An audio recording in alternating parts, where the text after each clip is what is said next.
සුබ දවසක්. අද මම මේ වීඩියෝ එක ඉදන් ආරම්භ කරනවා සංගීත භාණ්ඩ වාදනය කරන හැටි උගන්වන්න. මේදී මම වෙන වෙනම එක් සංගීත භාණ්ඩය සඳහා වෙන වෙනම වීඩියෝස් ඉදිරිපත් කරනවා. ඕගන් වාදනය, බේස් ගිටාර් වාදනය, ලීඩ් ගිටාර් වාදනය, රිද්ම් ගිටාර් වාදනය, වයලින් වාදනය සහ බටරලා වාදනය කියන සංගීත භාණ්ඩ මම උගන්වන්න බලාපොරොත්තු වෙනවා. ඉතින් අද මෙම ලෙසන් එකකින් කරන්නේ සංගීත භාණ්ඩ පිළිබඳව හැඳින්වීමක් සහ මම මීට කලින් වීඩියෝස් 12කින් ඉදිරිපත් කළා බටහිර සංගීතය පිළිබඳව තියරි එක, සිද්ධාන්තය. එතකොට ඒ වීඩියෝස් 12යිදී මම කියපු කරුණු ප්‍රායෝගික අද මම මෙව අවස්ථාවේ පෙන්නනවා.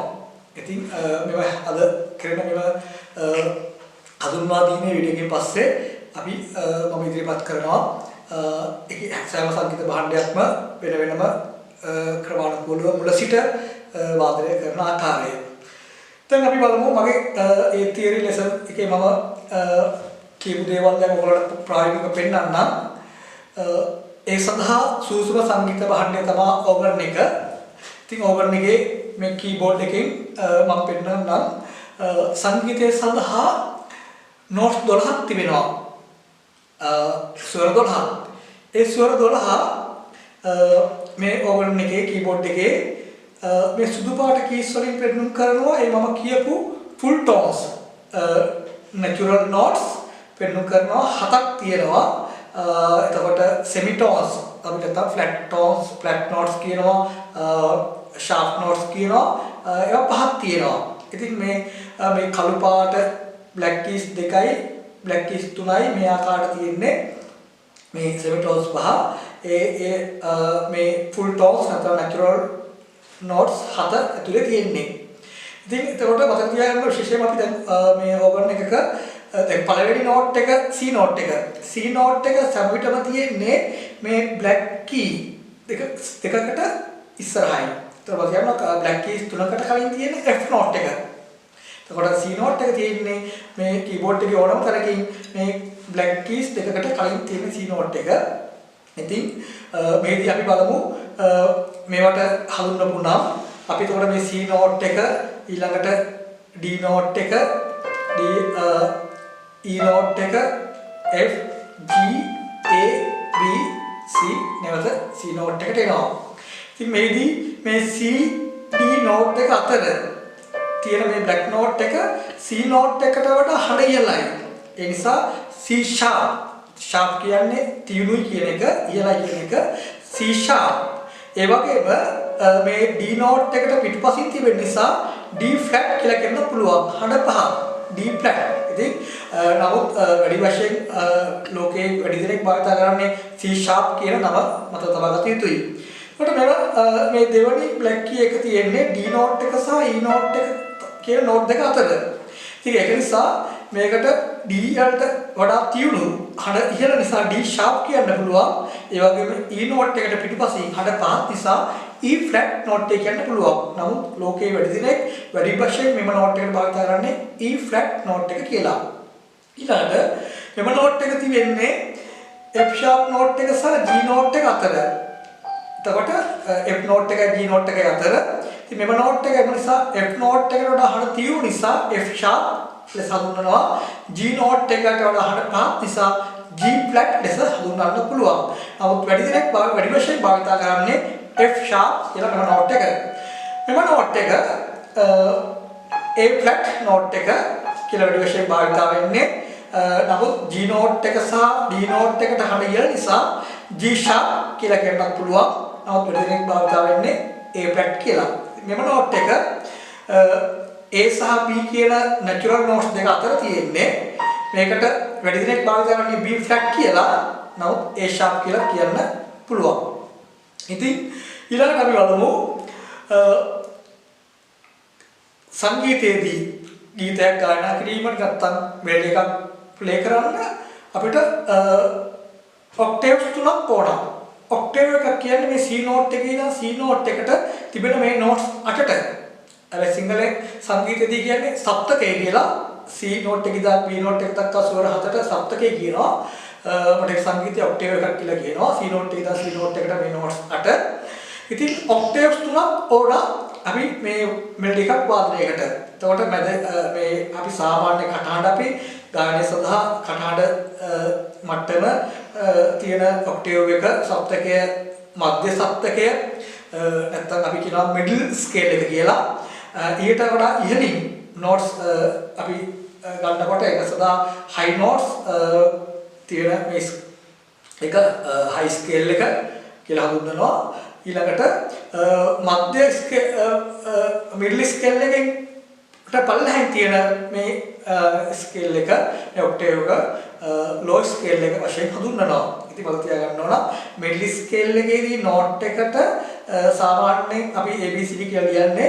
නමුත් හයි නෝට්ස් වලදී ඒ නෝට් එකට උඩින් ටිකක් තැබිය යුතුයි. නෝට් එකක් කියන්න ඕන. ඒ වගේම මතක තබා ගත යුතුයි ලෝ ස්කේල් එකේදී නෝට් එකට යටින් ටිකක් තැබිය යුතුයි. ඒ ආකාරයට තමයි අපි ඒක මිඩල් නෝට් එකක්ද ස්කේල් එකේ නෝට් එකක්ද හයි ස්කේල් එකේ නෝට් එකක්ද නැතිනම් ලෝ ස්කේල් එකේ නෝට් එකක්ද කියලා අඳුරගන්නේ. ඉතින් ගායනයේදී අපි ගීතයක් ගායනා කරද්දී මම මගේ තියරි ලෙසන් එකේ මම කිව්වා තියෙනවා අපි සාමාන්‍ය කටහඬ මිනිස්සුගේ තියෙන මේ මිඩල් ස්කේල් එකේ. නමුත් අපි ගායනයේදී හඬ හීනියට ඉහළින් ගායනා කරද්දී ඒ සඳහා හයි නෝට් එක නෝට්ස් යනවා. නමුත් අපිට යන්න පුළුවන් මොකක්ද තියෙන්නේ සාමාන්‍ය ඉහළම හීනි කටහඬකින් හයි නෝට් එකේ G නෝට් එක දක්වා වගේ අපේ කටහඬ ගන්න පුළුවන්. තවත් ගොඩාක් හීනියට ගායනා කරන්න පුළුවන් ගායිකාවට වගේ ඊටත් වඩා ඉහළින් ගන්න පුළුවන් වෙයි. ඒ වගේම ලෝ ස්කේල් එකේ අපිට තාමත් ගැඹුරු කටහඬකින් ගායනා කරන්න පුළුවන් අයට මේ ලෝ ස්කේල් එකේ නෝට්ස් වලින් ගායනා ගන්න පුළුවන් කටහඬ. නමුත් සාමාන්‍යයෙන් ලෝ ස්කේල් එකේ G note එක දක්වා වගේ තමයි කටහඬක් පාලනය කරන්න පුළුවන්. නමුත් අපි මේ සංගීත භාණ්ඩයකින් ප්ලේ කරද්දී අපිට මේ ඕනම මට්ටමකින් ඒ මෙලඩි එකක් ප්ලේ කරන්න පුළුවන්. ඉතින් මතක තියාගන්න ඒ ආකාරයට අපි මේ විදිහට ඔක්ටේව්ස් තුන නැත්නම් මේ සප්තක තුන මේ විදිහට හැඳින්වුවා. ඉතින් ඊළඟට මතක් කරන්න කැමතියි මම මගේ තිර ලෙසන් එකේ මම කිව්වා නෝට්ස් 12කට ඇයි මේ සීමා වෙලා තියෙන්නේ කියලා. ඉතින් බලන්න අපි මෙතනදී බලමු. දැන් අපි C D E F G A B I C කියලා කියන්නේ. ඉතින් ඒකට හේතුව තමයි විද්‍යාත්මක හේතුව මේ C note දෙකම හඩ සමානයි. දැන් මේ හඩට මේ හඩ ඉහළ නමුත් මේ හඩ දෙක සමානයි. එකම ඍණාත්මක භාවයක් හඩ දෙකටම තියෙන්නේ. දැන් මෙතන මේ C note එකයි high note එකේ D note එක ගත්තොත් අසමාන හඬවල් දෙකක්. නමුත් C note දෙකම හෝ C note තුනම මෙහෙම කරත් හඬ සමානයි. ඉතින් ඒකට හේතුව හඬක් ඇති වෙන්නේ කම්පනයකින්. ඒ කම්පනයට සංකේතයක් තිබෙනවා. ඉතින් මේ C note එක මිඩල් ස්කේල් එකේ C note එක වගේ සංකේතය දෙගුණයක් වුණාම තමයි high note එකේ C note එකේ සංඛ්‍යාතය තිබෙන්නේ. ඒ වගේ මිඩල් ස්කේල් එකේ C note එකේ සංඛ්‍යාතයෙන් හරි භාගයක් තමයි ලෝ ස්කේල් එකේ C note එකේ තිබෙන්නේ. ඉතින් ඒ නිසා මේ හඬවල් සමානයි. හඬ එකට සමානයි. ඉතින් හඬ එකට සමාන නිසා තමයි ඒකට මිඩල් ස්කේල් එකේ C note එකේ ඉඳන් ආයි high note එකේ C note C කියලා ගන්නෙ. ඉතින් ඒ වගේම මේ මිඩල් ස්කේල් එකේ note 12ටම සමාන සංඛ්‍යාතයෙන් යුත් note 12ක් තමයි high scale එකේ සහ ලෝ ස්කේල් එකේ තිබෙන්නේ. ඉතින් ඒ සංඛ්‍යා මිඩල් ස්කේල් එකේ සංඛ්‍යාතයෙන් දෙගුණයක් වෙලා හයි ස්කේල් එකේ නෝට්ස් එකක් තියෙනවා. මිඩල් ස්කේල් නෝට්ස් වල සංඛ්‍යාතයෙන් භාගයක් වෙලා ලෝ ස්කේල් එකේ නෝට්ස් හැදිලා තිබෙනවා. ඉතින් මේ ආකාරයට මේ හඬ සමානයි. ඉතින් එතනදී අපිට ඒක පැහැදිලි කරන්න පුළුවන් මෙතනදී මම මේ ඔක්ටේව් දෙකක ගීතයේ කොටසක් වාදනය කරලා පෙන්නන්නම්. එතකොට අපි මේ දෙකේම සමාන නෝට්ස් වලින් මම මේ මෙලඩි එක ප්ලේ කරන්නේ. ඉතින් එතකොට ඒ නෝට්ස් වල සමානකම බලා ගන්න පුළුවන් මේ ආකාරයට.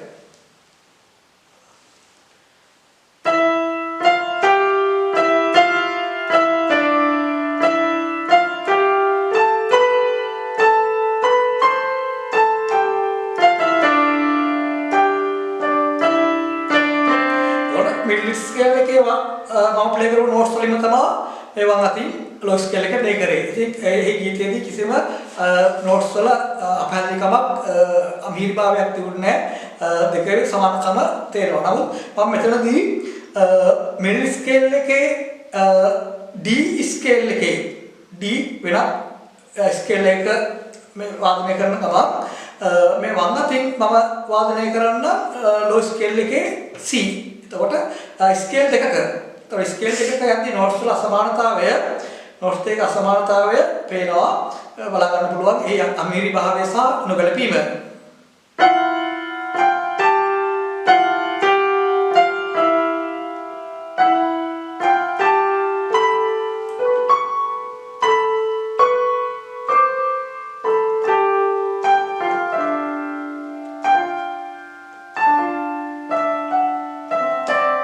මේදී පේනවා මේ නෝට්ස් අතර කිසිම ගැළපීමක් නැහැ.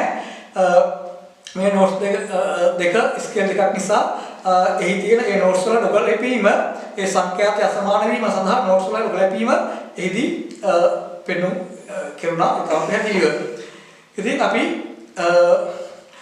ඊළඟට මම හඳුන්වන්නම් කෝඩ්ස් පිළිබඳව මගේ තියරි ලෙසන් එකේ මම ඉදිරිපත් කරා ඊළඟ කෝඩ්ස් පිළිබඳව. කෝඩ් එකක් කියන්නේ අපි දැන් මේ ඕගොන් එකක් වාදනය කරත් මේ වම් අතින් අපි මෙහෙම අල්ලන්නේ මේ කෝඩ්ස්.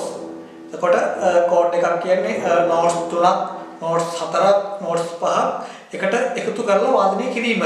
ඉතින් මෙව කෝඩ්ස් අපි වාදනය කරනවා බේස් ගිටාර් එකෙන්, රිද්ම් ගිටාර් එකෙන් වාදනය කරන්න පුළුවන්.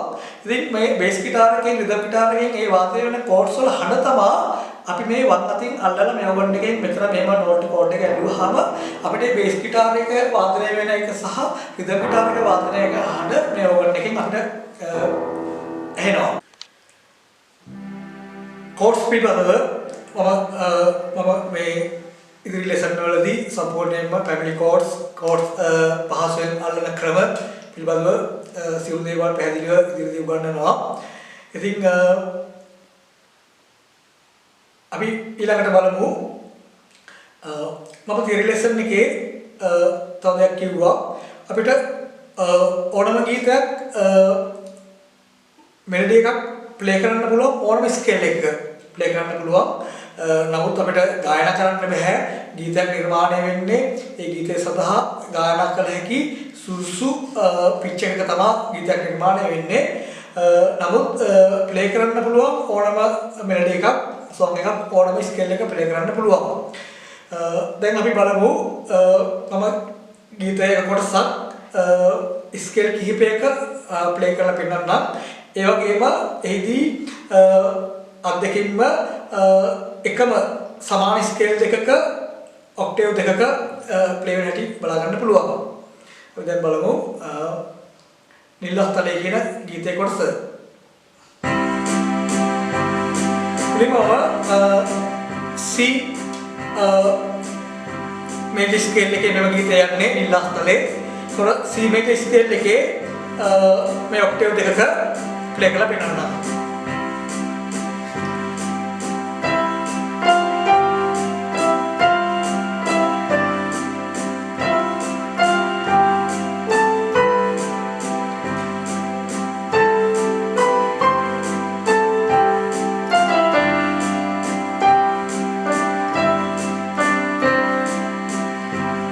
දැන් අපි බලමු මේ ගීතයේ කොටසම D මේජර් ස්කේල් එකේ වෙනත් ස්කේල් එක ප්ලේ කරලා බලමු කොහොමද කියලා.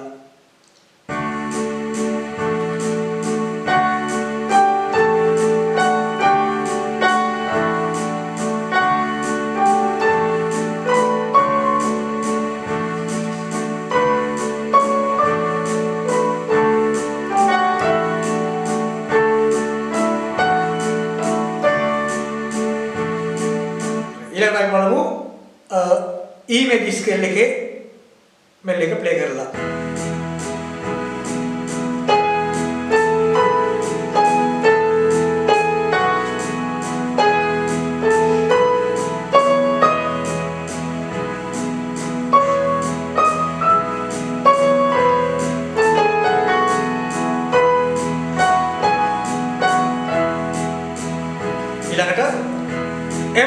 ස්කේල් එකේ.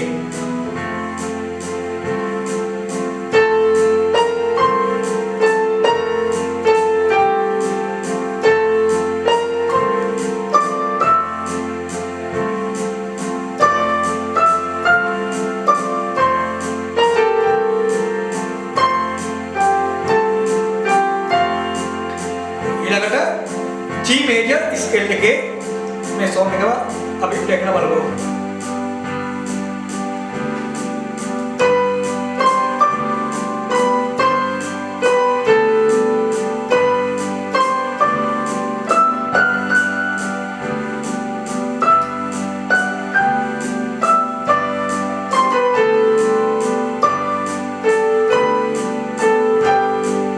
අපි ඊළඟට බලමු A major scale එකේ play කරලා.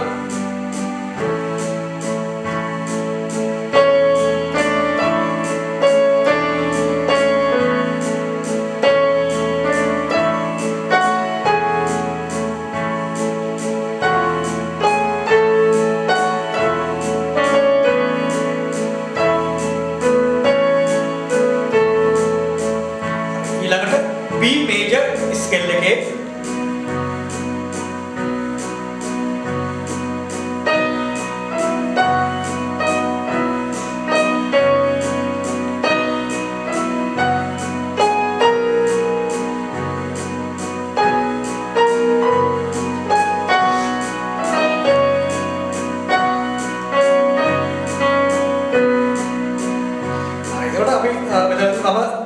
මෙම මෙලඩි එක full tones හතේම play කරලා පෙන්නනවා. අපි බලමු flat notes දෙකකට play කරලා E flat note එකේ E flat major scale එකේ play කරලා බලමු.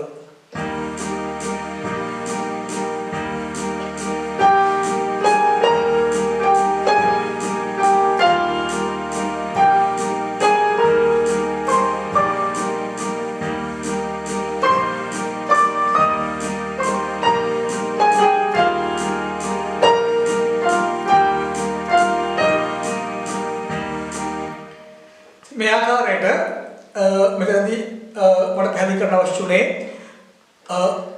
ඕනම මෙලඩි එකක් ඕනම ස්කේල් එකක ප්ලේ කරන්න පුළුවන්. ඉතින් එහිදී මම ඉදිරියේදී ස්කේල් එකකින් ස්කේල් එකකට සොංග් එක නෝට්ස් මාරු කරගන්න හැටි ඒ වගේම යම් කිසි ස්කේල් එකක පිච් එකක තියෙන සොංග් කෝඩ්ස් තවත් පිච් එකකට කෝඩ්ස් මාරු කරන්න හැටි වෙන දේවල් ඉදිරියේදී මම මේ ලෙසන් වලින් ඉදිරිපත් කරන්න බලාපොරොත්තු වෙනවා. දැන් අපි බලමු රිද්ම් ගිටාර් එක පිළිබඳව විස්තරයක් මම කරන්න. මේ සදා බොක්ස් ගිටාර් එකක්. මේ බොක්ස් ගිටාර් එකේ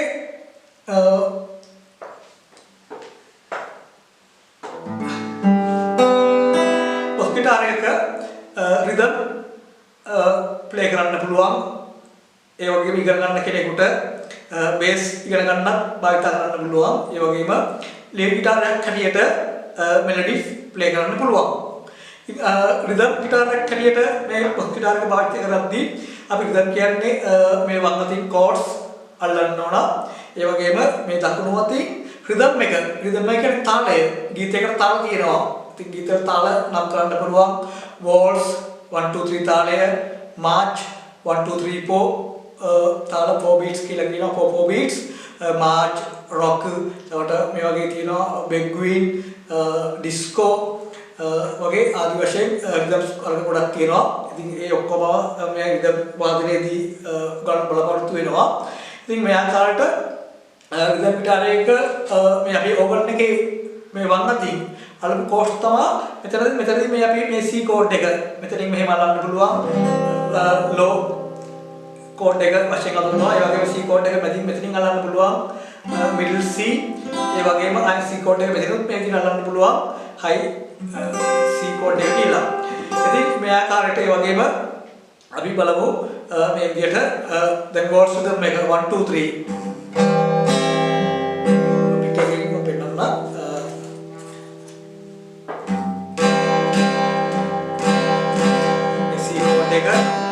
කෝඩ් එකට මාරු වෙනවා. F මේජර් කෝඩ් එක මේ ආකාරයට ඒ වගේ මෙතනින් අපිට මෙතනින් පුළුවන් විදිහට C chord එක G chord එක F major chord එක මේ ආකාරයට පුළුවන්. මේ ආකාරයට රිද්ම් වාදනය කියන්නේ මේ chords notes ස්වර එකට කැටි කොට වාදනය කිරීම. ඒ වගේම අපි මේ ගීතයට අවශ්‍ය කරන මෙලඩි එක අවශ්‍ය කරන තාලය ඒ බීට් එක තමයි රිද්ම් අපි මේ තත්ත්වයෙන් වාදනය කරන්නේ. ඉතින් අපි ඒ වගේම ලීඩ් ගිටාර් එක හැටියට අපිට මේ ස්කේල් එක මම C major ස්කේල් එක ප්ලේ කරලා පෙන්නන්නම්. මෙතනින් අපිට පුළුවන් මෙතන ගන්න. ඉතින් ඕනම තැනකින් මේ විදිහට තැන් කිහිපයකින් අපිට C major scale එක මෙලඩි එක මොකද දැන් මෙලඩි එකක් ප්ලේ කරලා පෙන්නන්න මේක B flat major scale එකේ මෙලඩි එක ප්ලේ වෙන්නේ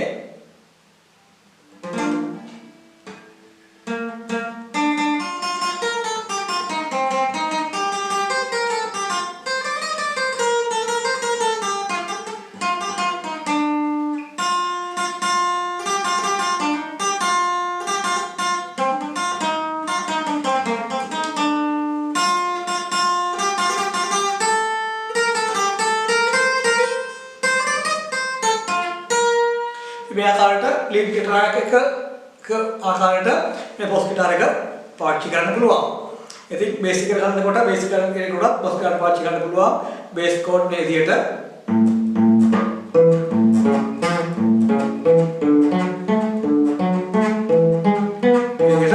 මේකට බේස් ගිටාර් එකක් නැති කෙනෙකුට ඉගෙන ගන්න කෙනෙකුට බේස් එක ගන්න බොස් ගිටාර් එක පාවිච්චි කරන්න පුළුවන්. ඉතින් සම්පූර්ණ ගිටාර් එක සහ ලීඩ් ගිටාර් බේස් ගිටාර් එක පිළිබඳව වෙන වෙනම මම ලෙසන් ඉදිරිපත් කරනවා. ඒදී සම්පූර්ණ මේ ගිටාර් එකේ කොටස් සියලුම දේවල් ගැන එම ලෙසන් එකකින් පැහැදිලි කරන්න බලාපොරොත්තු වෙනවා.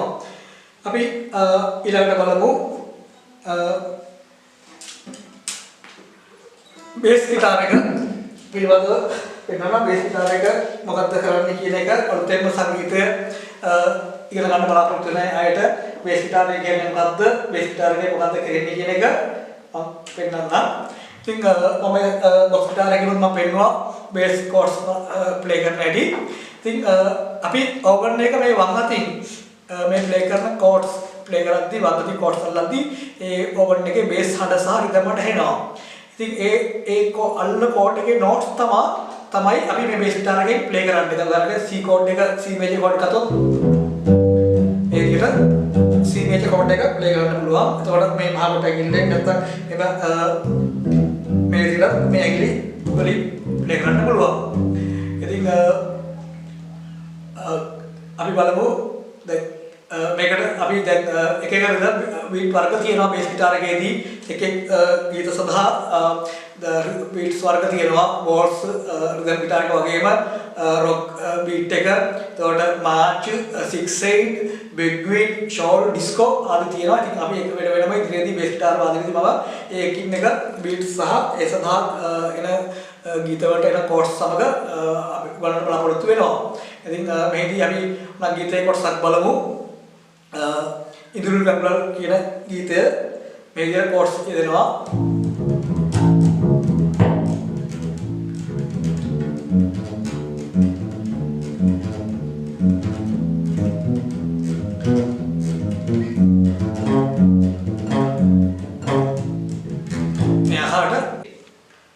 මම තව බේස් ගිටාර් එකේ තව බීට් එකක් පෙන්නන්නම්. ෂෝල් කියන බීට් එක මලට බබලු සේ නැත්නම් වගේ ගීතයකට යන බීට් එකක්.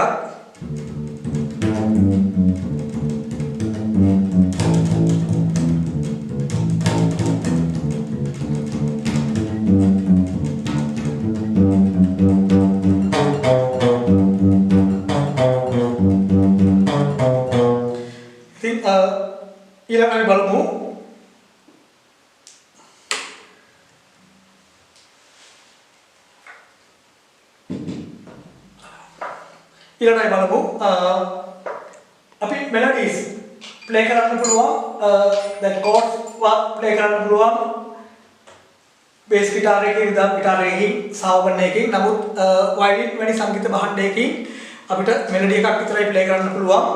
ඉතින් මේ වයලිනය පිළිබඳව මුල සිට මම උගන්වන්න බලාපොරොත්තු වෙනවා. දැන් අපි මේ වයලින් එකක මේ විදිහට සරිගම පයිස මම පෙන්නන්නම් ස්කේල් එක ප්ලේ කරලා.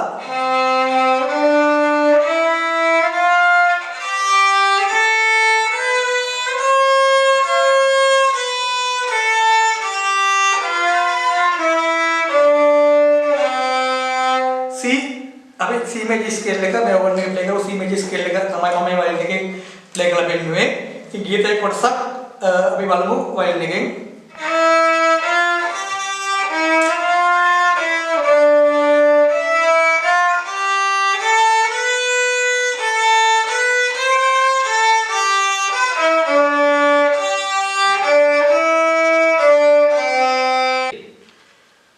අපි දැන් බලමු මෙලඩි පමණක් ප්ලේ කරන්න පුළුවන් සංගීත භාණ්ඩයක් ෆ්ලූට් එක බටරලාව. මේදී මම මුලින්ම ඉගෙනතු සංගීත භාණ්ඩයක් මේක ඉස්කෝලේ යන කාලේ 6 වෙනි පන්තියේ ඉස්කෝලේ බෑන්ඩ් එකට ඉගෙන ගත්තේ. නමුත් මේ බටරලාව මේ පැත්තෙන් පිම්වේ. ඉතින් බටරලාවකට කීපයක් තියෙනවා. මේක මේ අතර මෙහෙම පින්න පුළුවන්. මම මුලින්ම C major scale එක සරිගම පයිස ප්ලේ කරලා පෙන්නන්න බටරලාවේ.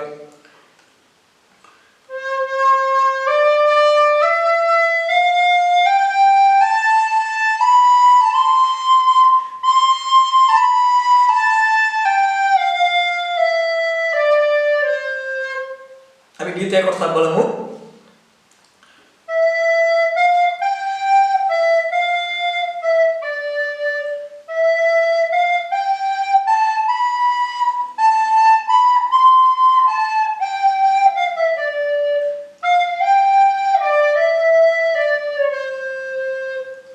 හරි. ඒ වගේම අපි බලමු තවත් මෙලඩි විතරක් ප්ලේ කරන්න පුළුවන් සංගීත භාණ්ඩයක් මේක සයිලෝෆෝන් කියලා හඳුන්වනවා. ඉතින් මේකේ මේක මෙව ඕගන් එක වගේම විදිහට මෙතන පෙන්වන්නේ ෆුල් ටෝන්ස්. මේ සුදු පාට කීස් වලින් ඕගන් එක පෙන්වන ෆුල් ටෝන්ස් නැත්නම් නැචරල් නෝට්ස් තමයි පෙන්වන්නේ. මෙතන කළු දෙකයි මේ කළු දෙකයි කළු තුනයි ඕගන් එකේ පෙන්වන මේ සෙමි ටෝන්ස් අපි ෆ්ලැට් නෝට්ස් ෂාර්ප් නෝට්ස් කියලා ඒවා තමයි මේ දෙකයි තුනයි කියලා පෙන්වන්නේ. ඉතින් මේක ඕගන් එක කීබෝඩ් එක විදිහට තමයි මේ සංගීත භාණ්ඩයේ මේ නෝට්ස් පිටන්නේ. ඉතින් එදී අපි බලමු මේ විදිහට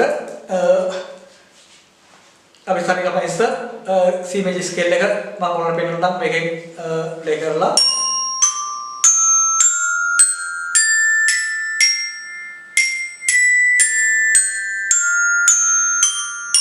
අපි බලමු මේක නිල් අස්තලේ ඒ ගීතය මම මේකෙන් ප්ලේ කරලා පෙන්නන්නම්.